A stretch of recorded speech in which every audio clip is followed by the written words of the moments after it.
मित्रांनो, लिसन टू री ॲप्लिकेशन तुम्हाला सर्व प्रकारचे स्पर्धा परीक्षांसाठी आवश्यक असणारे ऑडिओ बुक्स, ऑडिओ नोट्स आणि इतर मटेरियल देखील उपलब्ध करून देते. इयत्ता 11वी राज्यशास्त्र धडा 2 स्वातंत्र्य आणि हक्क.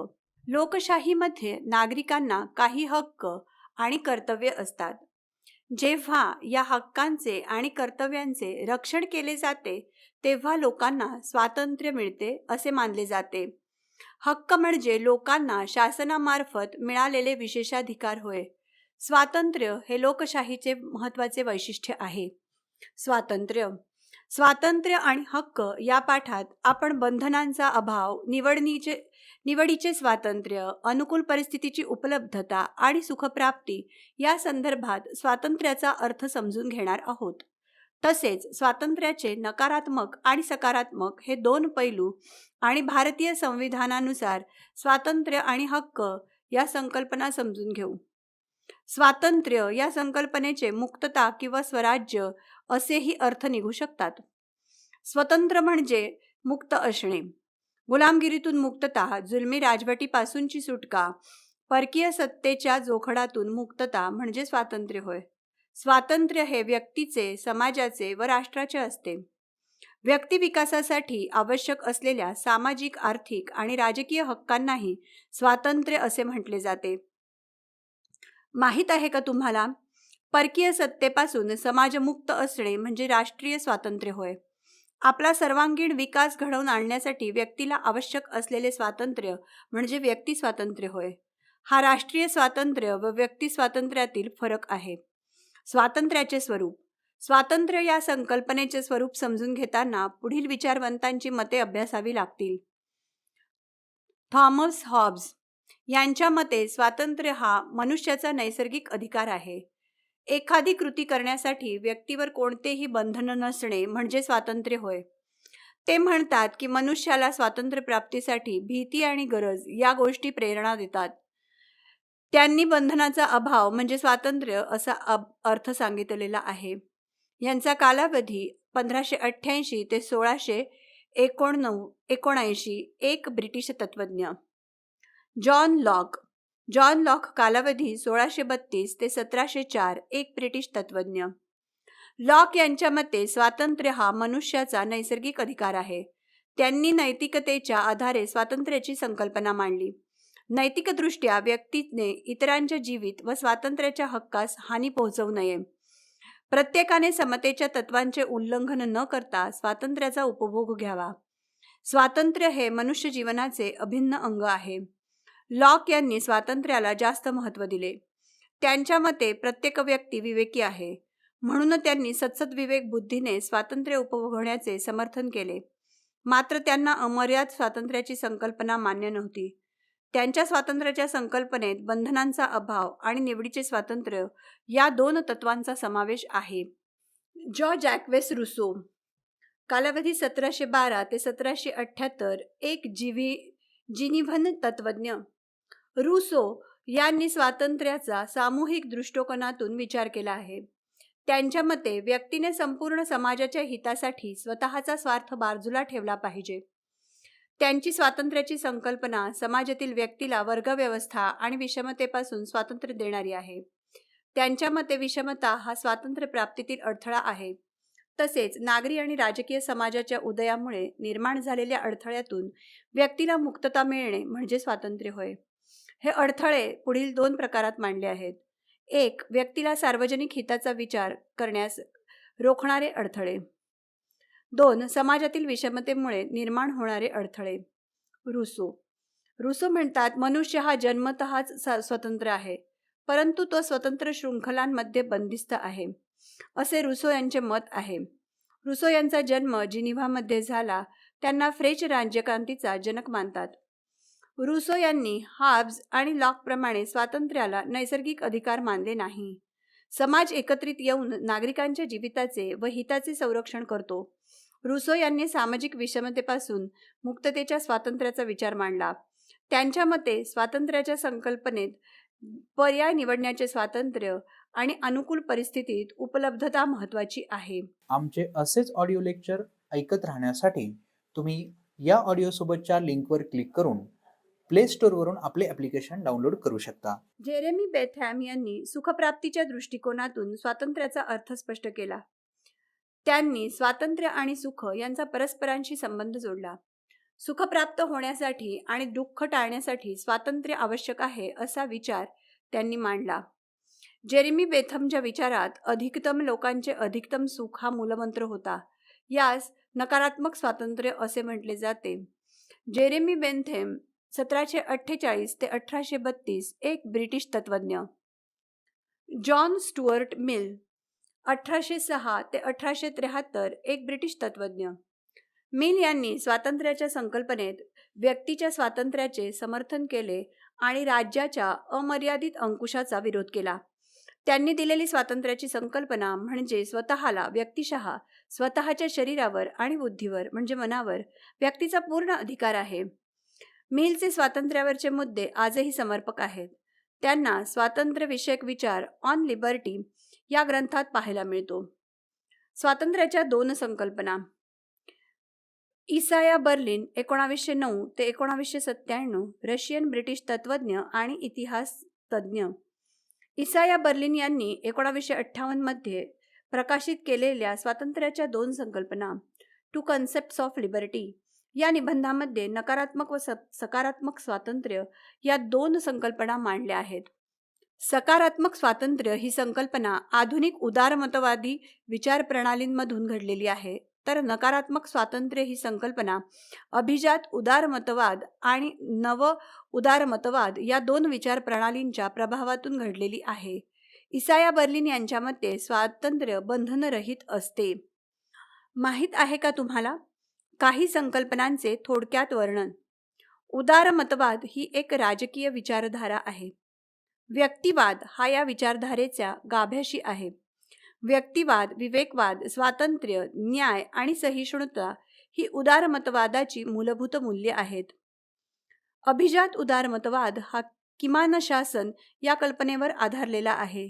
यात सरकारी हस्तक्षेप हा अनावश्यक आणि नुकसानकारक असल्याचे मानले जाते. आधुनिक उदारमतवाद म्हणजे राज्याला व्यक्तीच्या जीवनात हस्तक्षेप करण्यास दिलेली मान्यता होय. राज्यसंस्था कल्याणकारी धोरणांद्वारे सामाजिक विषमता दूर करून आणि त्याद्वारे व्यक्तीचे स्वातंत्र्य राखण्यासाठी व त्याचा विस्तार करण्यासाठी योगदान देऊ शकते. नव उदारमतवाद मुक्त बाजारपेठ व मुक्त व्यापाराचा पुरस्कर्ता आहे. खाजगीकरण, कल्याणकारी योजनांवरच्या खर्चात कपात, खाजगी कॉर्पोरेट कंपन्यांना करात विशेष सवलत इत्यादींना नव उदारमतवाद धोरणात महत्त्वाचे स्थान असते. नकारात्मक स्वातंत्र्य. नकारात्मक स्वातंत्र्य ही संकल्पना अभिजात उदारमतवाद आणि नव उदारमतवाद या दोन विचार प्रणालींमधून उदयास आली आहे. J.S. Mill, Isaiah Berlin, Friedrich Hayek, Robert Nozick या विचारवंतांच्या लेखनामध्ये नकारात्मक स्वातंत्र्याची संकल्पना मांडली आहे. नकारात्मक स्वातंत्र्य स्वातंत्र्यावरील सर्व बंधनांना नाकारते. राज्यसंस्थेने व्यक्तीच्या जीवनात हस्तक्षेप करण्यास नकारात्मक स्वातंत्र्य विरोध करते. राज्यसंस्था सामाजिक आर्थिक व्यवहारात हस्तक्षेप करत नाही. हे नकारात्मक स्वातंत्र्याचे वैशिष्ट्य ठरते. व्यक्ती स्वातंत्र्य बंधनामुळे धोक्यात येते. यासाठीच धाक, दहशत, जबरदस्ती, राज्यसंस्थेचा हस्तक्षेप यांना ही संकल्पना विरोध करते. विचाराचे स्वातंत्र्य हे नकारात्मक स्वातंत्र्याचा आधार आहे. जेरेमी बेंथम यांनी नकारात्मक स्वातंत्र्याचा पुरस्कार केला आहे. व्यक्तीला आपले हित चांगले समजते, त्यामुळे राज्याने त्यामध्ये अडथळे आणू नयेत, असे तत्व बेंथम यांनी मांडले. मॅन्युअल ऑफ पॉलिटिकल इकॉनॉमी या ग्रंथात त्यांनी मुक्त आर्थिक व्यवहार हे तत्व मांडले. त्याचप्रमाणे J.S. मिल यांनी ऑन लिबर्टी या ग्रंथात नकारात्मक स्वातंत्र्याची संकल्पना मांडली आहे. मिलने सामाजिक राजकीय व्यवस्थेच्या हस्तक्षेपापासून स्वातंत्र्याच्या संरक्षणाचा पुरस्कार केला. याशिवाय मिल यांनी विचार स्वातंत्र्य व कृती स्वातंत्र्य यातील आंतरसंबंध स्पष्ट केले. व्यक्तीच्या विकासासाठी मिलने व्यक्ती स्वातंत्र्याचा पुरस्कार नकारात्मक स्वातंत्र्य म्हणून केला, परंतु त्यांनी स्वातंत्र्याच्या परिणामाचे मोजमाप केले. त्यांच्या मते कोणत्याही कृतीचा व्यक्तीपेक्षा समाजावर गुणात्मक परिणाम अधिक होतो. अशा परिस्थितीत मिलने नकारात्मक स्वातंत्र्याची संकल्पना नाकारली. म्हणून मिलची नकारात्मक स्वातंत्र्याची संकल्पना इसाया बर्लिनपेक्षा वेगळी आहे. इसाया बर्लिन यांच्या मते कृती करण्याचे स्वातंत्र्य म्हणजे नकारात्मक स्वातंत्र्य होय. या तत्वानुसार कृती दुय्यम ठरते आणि कृती करण्याची संधी महत्त्वाची ठरते. या तत्वानुसार कृतीचा परिणाम महत्त्वाचा ठरत नाही, त्यामुळे त्यांचे मोजमापही केले जात नाही. परंतु ही संकल्पना गुणवत्तेला महत्त्व देत नाही. उदाहरणार्थ, ही संकल्पना स्वतःच्या आवडीनुसार शिक्षण घेणे, नोकरी करणे, उपासमार सहन करणे या 3 गोष्टींमध्ये गुणात्मक फरक करत नाही. थोडक्यात त्यांच्या मते कृतीच्या परिणामांपेक्षा कृतीची संधी मिळणे जास्त महत्त्वाचे आहे. आमचे असेच ऑडिओ लेक्चर ऐकत राहण्यासाठी तुम्ही या ऑडिओसोबतच्या लिंकवर क्लिक करून प्ले स्टोअरवरून आपले ॲप्लिकेशन डाउनलोड करू शकता. इसाया बर्लिन यांनी नकारात्मक स्वातंत्र्याची पुढील वैशिष्ट्ये नोंदविली आहेत. व्यक्तीला पर्याय निवडीचे पूर्ण स्वातंत्र्य असले पाहिजे. पर्याय निवडीवर बंधने असू नयेत. अशा अडथळ्यास विरोध हे नकारात्मक स्वातंत्र्याचे वैशिष्ट्य आहे. नकारात्मक स्वातंत्र्य ही संकल्पना नव उदारमतवादी विचारांवर आधारित आहे. फ्रेडरिक हायेक, रॉबर्ट नॅझिक यांनी नकारात्मक स्वातंत्र्याची संकल्पना स्पष्ट केली आहे. फ्रेडरिक हायेक हे नव उदारमतवादी विचारवंत होते. ते व्यक्तिवादी विचारांचे पुरस्कर्ते होते. त्यांनी स्वातंत्र्य म्हणजे कोणत्याही स्वरूपाचा अडथळा नसल्याची स्थिती असे वर्णन केले आहे. आर्थिक व्यक्ती स्वातंत्र्याचा त्यांनी पुरस्कार केला. त्याचबरोबर व्यक्ती जीवनातील राज्याचा हस्तक्षेप अमान्य केला. त्यांच्यामध्ये आर्थिक स्वातंत्र्य हेच खरे स्वातंत्र्य आहे. खऱ्या स्वातंत्र्यावर नियंत्रण किंवा बंधन नसावे. रॉबर्ट नॅझिक हे नव उदारमतवादी विचारवंत म्हणून ओळखले जातात. त्यांच्या मते व्यक्तीला मान्य नसलेली बंधने त्यांच्यावर लादली गेली की व्यक्तीचे स्वातंत्र्य अडचणीत येते. त्यामुळे स्वातंत्र्य बंधनांपासून सुरक्षित ठेवले पाहिजे. राज्य आणि समाज आणि आर्थिक बंधनांपासून व्यक्ती स्वतंत्र असावी अशी त्यांची भूमिका होती. फ्रेडरिक हायेक 1899 ते 1992 अँग्लो ऑस्ट्रेलियन तत्त्वज्ञ. रॉबर्ट नाझिक 1938 ते 2002 अमेरिकन तत्त्वज्ञ. इसाया बर्लिन यांचे नकारात्मक स्वातंत्र्याविषयीचे विधान मी कोणत्याही व्यक्तीचा गुलाम नाही. इसाया बर्लिन यांचे सकारात्मक स्वातंत्र्याविषयीचे विधान मीच माझा मालक आहे. सकारात्मक स्वातंत्र्य. सकारात्मक स्वातंत्र्याचा पुरस्कार मुख्यत्वे करून रुसो आणि हर्बर्ट मॉर्झ्यूक यांनी केला. सकारात्मक स्वातंत्र्याची संकल्पना आधुनिक उदारमतवादातून उदयाला आली आहे. नकारात्मक स्वातंत्र्य संकल्पनेतून स्वातंत्र्याची संकल्पना परिपूर्ण होत नाही. आधुनिक उदारमतवाद्यांनी स्वातंत्र्य, समता, न्याय, बंधुभाव आणि सामूहिक हित या संकल्पनांमध्ये सहसंबंध असल्याचा विचार मांडला. ते असेही म्हणतात की स्वातंत्र्याचा परिणाम समता आणि न्यायावर होतो. सकारात्मक स्वातंत्र्यानुसार कायदा व्यक्तीला मार्गदर्शन करतो. कायद्याच्या मदतीने व्यक्तीचे व्यक्तिमत्व अधिक समृद्ध होते. रुसो यांनी सकारात्मक स्वातंत्र्याची संकल्पना मांडली आहे, कारण त्यांच्या मते नैतिक कायद्याच्या पालनातून व्यक्तीला अधिक स्वातंत्र्य मिळू शकते. त्यांनी समाजाच्या विवेकपूर्ण सामूहिक इच्छांचाही स्वीकार केला. राज्य ही एक सार्वभौम सत्ता आहे, जिचे प्रतिनिधित्व शासन संस्था करते. म्हणूनच ते व्यक्तीवरील राज्याचे नियंत्रण मान्य करतात. म्हणून राज्याचे व्यक्तींवर बंधने घालावीत या विचारांचे रुसो समर्थन करतात. हर्बर्ट मॉर्झ्यूक 1898 ते 1979 जर्मन अमेरिकन तत्त्वज्ञ. हर्बर्ट मॉर्क्यूज हे नव मार्क्सवादी विचारवंत होते. त्यांनी सकारात्मक स्वातंत्र्याचा पुरस्कार केला. त्यांच्या मते कामगार वर्गाला त्यांचे ध्येय आणि गरजांची जाणीव नसते, म्हणून त्यांना स्वातंत्र्य प्राप्तीसाठी क्रांतिकारी श्रेष्ठीजनांकडून मार्गदर्शन मिळणे आवश्यक आहे. वन डिमेन्शनल मॅन व इरॉस अँड सिव्हिलायझेशन या पुस्तकातून मॉर्झ्यूक यांनी सकारात्मक स्वातंत्र्याबद्दलची त्यांची मते मांडली. ते म्हणतात की विज्ञान आणि तंत्रज्ञानामुळे लोकांचे राहणीमान तर सुधारले, परंतु विषमता कमी झाली नाही. यामुळे समाजाच्या सांस्कृतिक विकासात अडथळा आला. मॉर्क्यूज यांच्या मते अमेरिकन समाजातील व्यक्ती स्वातंत्र्य आणि सत्व हरविलेले आहे. सकारात्मक स्वातंत्र्याबद्दल युक्तिवाद करताना ते म्हणतात की मनुष्य सोन्याच्या पिंजऱ्यातील पक्ष्याप्रमाणे आहे, जो मोकळ्या आकाशात झेप घेण्याची क्षमता हरवून बसला आहे. त्याला निखळ स्वातंत्र्याचा अनुभव नसल्यामुळे तो क्रांतीचा विचार देखील करू शकणार नाही. सामूहिक जीवनात सामूहिक नियंत्रण आवश्यक असते. हे सकारात्मक स्वातंत्र्याचे तत्व आहे असे त्यांनी मांडले आणि म्हणूनच त्यांनी राज्यसंस्थेच्या हस्तक्षेपाला मान्यता दिली. उदाहरणार्थ प्रदूषणमुक्त वातावरण कायम राखण्यासाठी सर्वांनी मिळून सामूहिक हितासाठी प्रयत्न करावा. त्यासाठी सक्ती करावी लागली तरी ती समूहाच्या हितासाठी उचित असते. आमचे असेच ऑडिओ लेक्चर ऐकत राहण्यासाठी तुम्ही या ऑडिओसोबतच्या लिंकवर क्लिक करून प्ले स्टोअरवरून आपले ॲप्लिकेशन डाउनलोड करू शकता. स्वातंत्र्याबाबतची भारतीय संकल्पना. महात्मा ज्योतिराव फुले 1827 ते 1890 भारतीय समाजसुधारक आणि विचारवंत. डॉक्टर बाबासाहेब आंबेडकर 1891 ते 1956 भारतीय न्यायशास्त्रज्ञ आणि अर्थशास्त्रज्ञ, समाजसुधारक. भारतात स्वातंत्र्याच्या संकल्पनेला मुक्ती ही संकल्पना वापरली जाते. परंपरागत अर्थाने मोक्ष किंवा पुनर्जन्माच्या चक्रातून सुटका म्हणजे मुक्ती किंवा असा आध्यात्मिक अर्थ आहे. म्हणून मुक्ती ही आध्यात्मिक संकल्पना आहे. मात्र आधुनिक काळात सामाजिक बंधनातून मुक्ती असा स्वातंत्र्याचा अर्थ घेतला आहे. ब्रिटिशकालीन भारतात स्वातंत्र्याची संकल्पना 3 पद्धतींनी आकाराला आली. 1. ब्रिटिशांनी व्यक्तीचे अधिकार व स्वातंत्र्य सुरक्षित राखण्यासाठी काही कायदे केले. उदाहरणार्थ सतीबंदीचा कायदा तसेच पाश्चिमात्य शिक्षणाचा प्रचार व प्रसार केल्यामुळे स्वातंत्र्याचा पाश्चिमात्य विचार भारतात आला. परिणामतः भारतीय स्वातंत्र्याची चळवळ आणि समाज सुधारणा या विचारांनी प्रभावित झाली.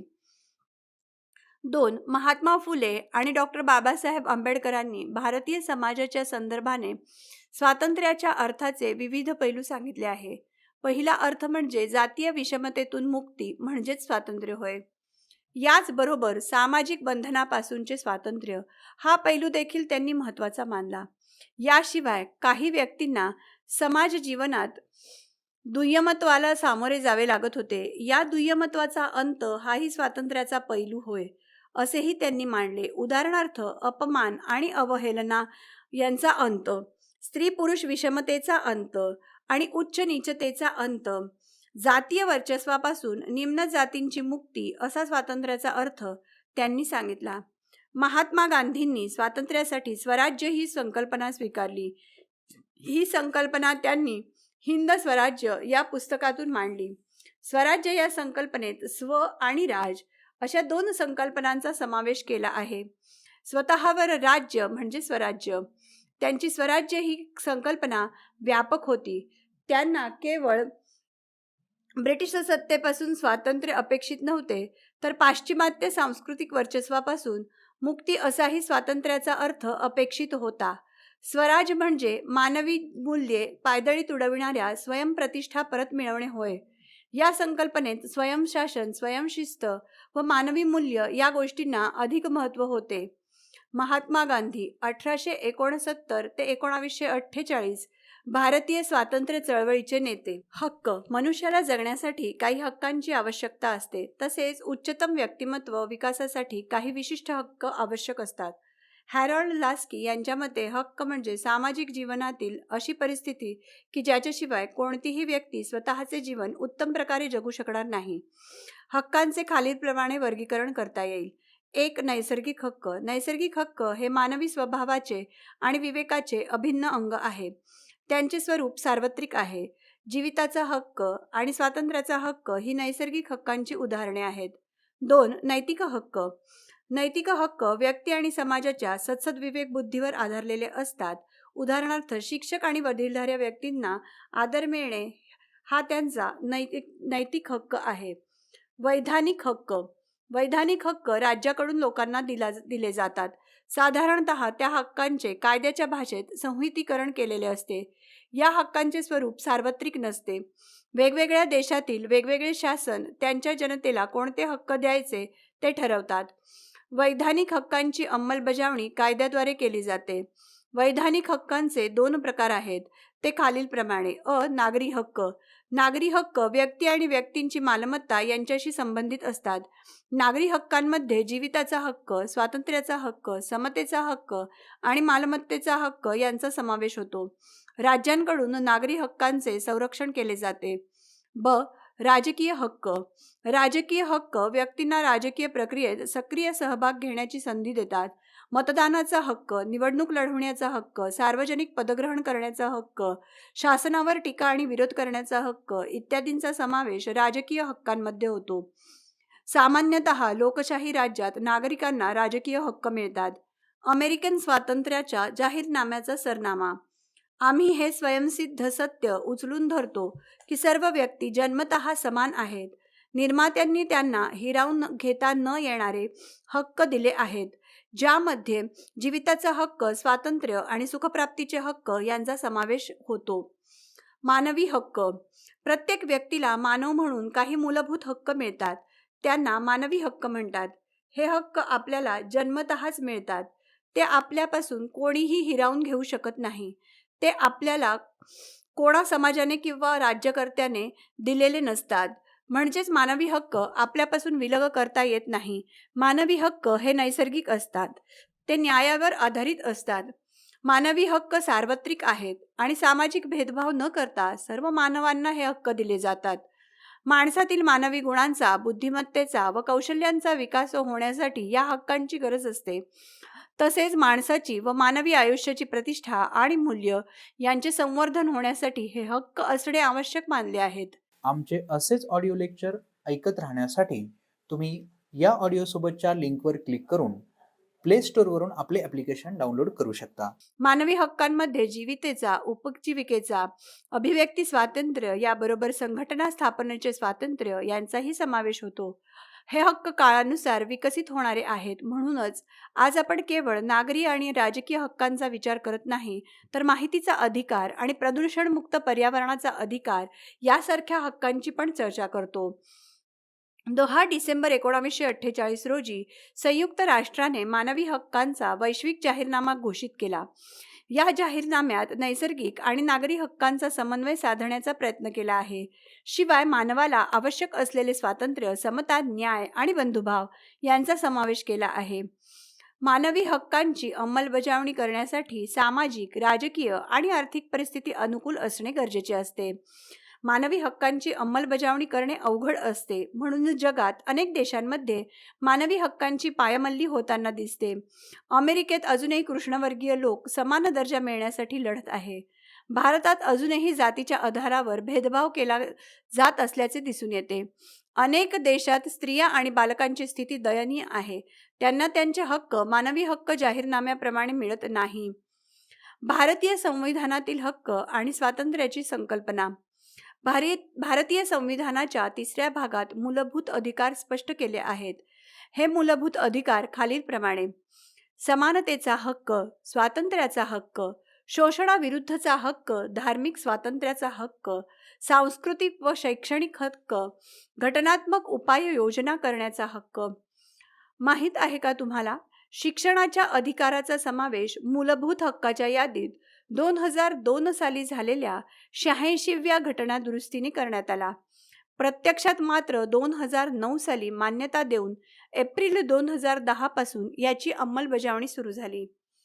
माहीत आहे का तुम्हाला, भारताच्या मूळ संविधानात संपत्तीच्या हक्काचा समावेश होता. 1978 साली झालेल्या 44व्या घटना दुरुस्तीने संपत्तीचा हक्क मूलभूत हक्कांमधून वगळण्यात आला आहे. आता कलम 300 क नुसार त्याला वैधानिक हक्काचा दर्जा देण्यात आला आहे. भारतीय संविधानात सकारात्मक आणि नकारात्मक या दोन्ही स्वातंत्र्याचा समन्वय साधला गेला आहे. संविधानाच्या 19व्या कलमात विविध स्वातंत्र्याचा उल्लेख करण्यात आला आहे. याचबरोबर 21व्या कलमात स्वातंत्र्यावरील मर्यादा स्पष्ट करण्यात आल्या आहेत. 21व्या कलमानुसार कायद्याने निश्चित केलेल्या कार्यपद्धतीखेरीज कोणत्याही व्यक्तीचे जीवित अथवा व्यक्ती स्वातंत्र्य हिरावून घेतले जाणार नाही असे स्पष्ट केले आहे. या कलमाने व्यक्ती स्वातंत्र्याला मानवी हक्कांचा दर्जा प्राप्त करून दिला आहे. कारण या कलमानुसार हे स्वातंत्र्य प्राप्त करण्यासाठी कोणताही अपवाद किंवा पात्रता सांगण्यात आलेली नाही. यामुळे या कलमानुसार भारतीयांसोबतच परकीय नागरिकांचे सुद्धा जीविताचे स्वातंत्र्य मिळू शकते. भारतीय न्यायमंडळाने विविध खटल्यांचे निर्णय देताना हक्क आणि स्वातंत्र्य या संकल्पनेचा अन्वयार्थ लावलेला आहे.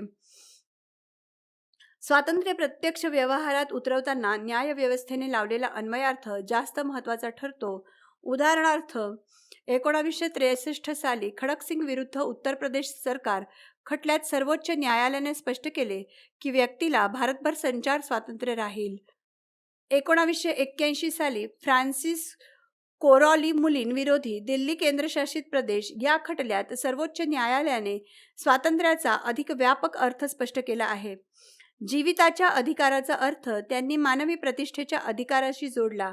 पोषक आहार, वस्त्र, निवारा, अभिव्यक्ती स्वातंत्र्य आणि संचार स्वातंत्र्य इत्यादींचा जीवनाच्या मूलभूत अधिकारात समावेश करण्यात आला. 1984 साली बंधुआ मुक्ती मोर्चा विरुद्ध भारत सरकार खटल्याच्या निर्णयात सर्वोच्च न्यायालयाने राज्याच्या मार्गदर्शक तत्वांच्या संदर्भात 21व्या कलमाचा अर्थ स्पष्ट केला. न्यायालयाने प्रतिष्ठा जगण्याच्या अधिकारात श्रमिकांच्या आरोग्याची देखभाल, बालकांची शारीरिक छळापासून मुक्ती, विकासाची संधी व सुविधा, उत्तम शैक्षणिक सुविधा, मातृत्वाची देखभाल आणि कामासाठी पोषक वातावरण निर्मिती या सर्वांचा समावेश स्वातंत्र्याच्या संकल्पनेत केला. 1989 मध्ये रामशरण विरोधी भारत सरकार या खटल्याच्या निर्णय देताना सर्वोच्च न्यायालयाने परत एकदा 21व्या कलमाची व्याप्ती वाढवली. मनुष्याच्या जीवनाला अर्थ प्राप्त करून देणाऱ्या परंपरा, संस्कृती, वारसा आणि त्यांचे पूर्ण संरक्षण या गोष्टी त्यांनी स्वातंत्र्याच्या कक्षेत समाविष्ट केल्या. 2017 साली पुट्टास्वामी विरुद्ध भारत सरकार या खटल्यात सर्वोच्च न्यायालयाने खाजगीपणाचा हक्क, राईट टू प्रायव्हसी हा व्यक्तीचा मूलभूत हक्क असल्याचे नमूद केले. यानंतरच्या काळात सर्वोच्च न्यायालयाने स्वच्छ आणि प्रदूषणमुक्त पाणी आणि हवा मिळण्याच्या अधिकाराला स्वातंत्र्याच्या संकल्पनेत समाविष्ट करावे असे स्पष्ट केले. या प्रकरणात आपण स्वातंत्र्य आणि हक्क यांचा अर्थ बघितला, तसेच भारताच्या संदर्भात त्यांचा अर्थ समजून घेतला.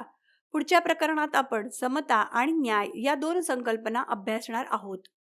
आमचे असेच ऑडिओ लेक्चर ऐकत राहण्यासाठी तुम्ही या ऑडिओ सोबतच्या लिंकवर क्लिक करून प्ले स्टोअरवरून आपले ॲप्लिकेशन डाउनलोड करू शकता. राज्यशास्त्र, इयत्ता 11वी, विभाग 2, तुलनात्मक शासन आणि राजकारण. प्रस्तावना. शासनाच्या 3 शाखा. खालील तक्ता बघूया. देश, कायदेमंडळ, कार्यकारी मंडळ, न्यायमंडळ.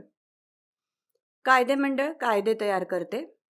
कार्यकारी मंडळ कायद्याची अंमलबजावणी करते. राजकीय कार्यकारी मंडळ आणि नोकरशाही. न्यायमंडळ कायद्याचा अर्थ लावते व न्यायदान करते. देश भारत. संसद, लोकसभा, राज्यसभा. राजकीय कार्यकारी मंडळ राष्ट्रपती, राज्याचा प्रमुख, प्रधानमंत्री, शासनाचा प्रमुख आणि मंत्रिमंडळ. नोकरशाही प्रशासकीय यंत्रणा. सर्वोच्च न्यायालय, उच्च न्यायालय, दुय्यम व इतर न्यायालये. युनायटेड किंगडम संसद, House of Commons, House of Lords. राजकीय कार्यकारी मंडळ राजेशाही, राजाराणी, राज्याचा प्रमुख, प्रधानमंत्री, शासनाचा प्रमुख, नोकरशाही प्रशासकीय यंत्रणा. सर्वोच्च न्यायालय व इतर न्यायालये. America USA, Congress, house of representative, Senate. राजकीय कार्यकारी मंडळ अध्यक्ष, राज्याचा आणि शासनाचा प्रमुख आणि सचिव. सर्वोच्च न्यायालय, राज्याचे सर्वोच्च न्यायालय व इतर न्यायालये. तुलनात्मक शासनामध्ये कायदेमंडळ, कार्यकारी मंडळ, न्यायमंडळ व नोकरशाही यासारख्या औपचारिक राजकीय संस्थांचा अभ्यास केला जातो. तुलनात्मक राजकारणात या राजकीय संस्थांचे कामकाज प्रभावित करणाऱ्या इतर घटकांचाही विचार केला जातो. या संस्थांचे कार्य कसे चालते याचे विश्लेषणही यात केले जाते. थोडक्यात तुलनात्मक राजकारण व शासन यामध्ये संविधान, कार्यकारी मंडळ, कायदेमंडळ, न्यायमंडळ, प्रतिनिधित्वाची पद्धत, राजकीय पक्ष, दबाव गट इत्यादी संस्थांचे परीक्षण केले जाते. या पाठातून विद्यार्थ्यांना खालील गोष्टी समजतील. 1. महत्त्वाच्या शासकीय संस्था, त्यांची संरचना व कार्ये, या संस्थांची निर्मिती कशी झाली हे विद्यार्थ्यांना समजेल. जगातील इतर राजकीय पद्धतींचा सुद्धा त्यांना परिचय होईल. उदाहरणार्थ, भारतातील शासन पद्धती ही अमेरिका आणि युनायटेड किंगडम येथील शासन पद्धतींपेक्षा वेगळी आहे. या सर्वांमधील साम्य व फरक कोणते आहेत हेही समजेल. 2. शासनाची निर्मिती कशी होते, नेत्यांची निवड किंवा निवडणूक कशी होते, हितसंबंधी गट, राजकीय पक्ष, दबाव गट यांचे शासनाच्या निर्मितीमध्ये काय महत्त्व आहे हे समजेल. या भागातील 3 प्रकरणे खालीलप्रमाणे आहेत. प्रकरण 4. सांविधानिक शासन. संविधान म्हणजे अशी राजकीय तत्त्वे ज्याच्या आधारे देशाचा कारभार चालतो. यामध्ये लोकांची व शासनाची कर्तव्ये आणि अधिकार सांगितलेले असतात. राज्याची संरचना, त्यातील विविध संस्था, या संस्थांचे परस्परांशी व नागरिकांशी असलेले संबंध संविधान निश्चित करते. यामध्ये केंद्र व राज्य यामधील सत्ता विभाजनही नमूद केलेले असते. प्रकरण 5. प्रतिनिधित्वाची संकल्पना. तुम्ही भारतातील संसद वा विधिमंडळ सदस्य, महानगरपालिकेतील नगरसेवक किंवा ग्रामीण भागातील ग्रामपंचायत सदस्य कसे निवडले जातात हे पाहिले आहे. आपण त्यांना आपले प्रतिनिधी म्हणतो. आपण त्यांना आपल्या वतीने विधिमंडळ व संसदेमध्ये बोलण्याचा अधिकार देतो. त्यांनी लोकहित जपावे अशी अपेक्षा असते. ते सत्ताधारी पक्षात किंवा विरोधी पक्षात असले तरीही त्यांनी लोकहित जपावे ही अपेक्षा असते. राजकीय पक्ष सरकार स्थापन करतात, त्यामुळे प्रतिनिधित्व मिळवण्यात राजकीय पक्षांचा महत्त्वाचा वाटा असतो. कधीकधी एखाद्या समाजघटकाच्या समस्येकडे शासनाचे लक्ष वेधून घेण्यासाठी हितसंबंधी गट किंवा दबाव गट स्थापन केले जातात. हे गट त्यांच्या समस्या शासनापर्यंत पोहोचवतात व शासनावर दबाव आणतात. ही सर्व प्रतिनिधित्वाची माध्यमे आपण या पाठात अभ्यासणार आहोत. प्रकरण 6. न्यायमंडळाची भूमिका. संविधानाचा अर्थ लावण्याचे काम न्यायमंडळ करते. कायदेशीर विवाद सोडविण्याचा अधिकार न्यायमंडळाला असतो. आधुनिक लोकशाहीमध्ये न्यायमंडळ हा स्वतंत्र व अराजकीय शासन विभाग आहे. न्यायमंडळाकडे न्यायालयीन पुनर्विलोकनासारखा महत्त्वाचा अधिकार असतो. या अधिकाराचा वापर करून सर्वोच्च न्यायालय हे संसद, कार्यकारी मंडळ अथवा व्यवस्थापनाकडून संविधानाचे उल्लंघन होणार नाही याची दक्षता घेते. या पाठात तुम्ही न्यायमंडळाच्या अधिकारांचा तसेच न्यायालयीन पुनर्विलोकनाचा अभ्यास करणार आहात. माहीत आहे का तुम्हाला? युनायटेड किंगडम हे 4 भौगोलिक प्रांत मिळून बनलेले आहे. इंग्लंड, स्कॉटलंड, वेल्स आणि उत्तर आयर्लंड. भौगोलिकदृष्ट्या इंग्लंड, स्कॉटलंड आणि वेल्स हे ग्रेट ब्रिटन या बेटाचे भाग आहेत. उत्तर आयर्लंड आणि आयर्लंडचे प्रजासत्ताक हे एका वेगळ्या बेटावर आहेत. यातील उत्तर आयर्लंड हा युनायटेड किंगडमचा भाग आहे, तर आयर्लंडचे प्रजासत्ताक हा एक वेगळा देश आहे. युनायटेड किंगडम या नावाऐवजी ब्रिटन किंवा इंग्लंड हेही शब्द वापरले जातात. लिसन टू ॲप्लिकेशन तुम्हाला सर्व स्पर्धा परीक्षांसाठी आवश्यक असणारी ऑडिओ नोट्स, ऑडिओ बुक्स आणि इतर मटेरियल देखील उपलब्ध करून देते. चला तर मित्रांनो, भेटूयात पुढच्या लेक्चरमध्ये. तोपर्यंत धन्यवाद.